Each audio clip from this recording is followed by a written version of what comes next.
Anchor installations for manufactured homes need not be a complicated procedure. However, there are certain steps that an installer must follow in order to ensure that the homeowner has adequate windstorm protection. The model installation standards now spell out the minimum requirements for setting all new HUD code homes. Our testing has shown us that anchors must be used properly to provide the holding power required by HUD, state, and local agencies.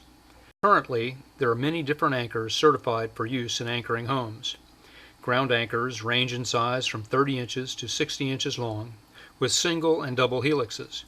The helixes are 4-inch to 8-inch in diameter, plus there are several specialty anchors for rock, asphalt, and concrete applications. Before you start any home installation, be sure you check with local officials for the requirements in your area. Anchors derive their holding power from the ground they are installed in. This is referred to as the cone of influence. The cone starts at the helix and expands out and up at approximately a 45-degree angle.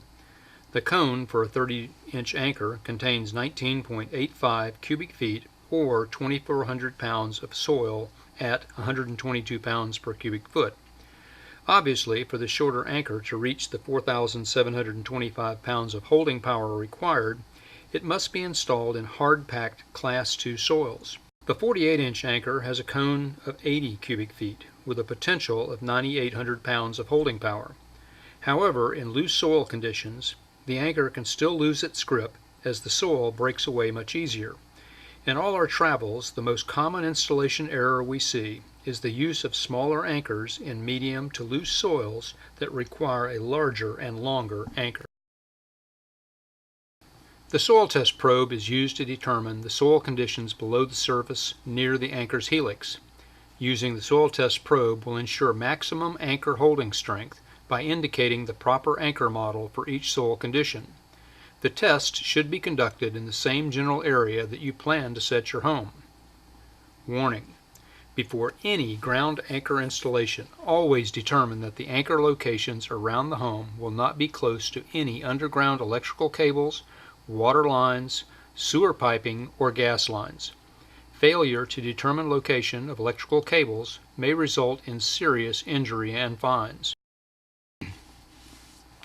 Begin by placing the probe tip into the ground where you intend to place the anchor.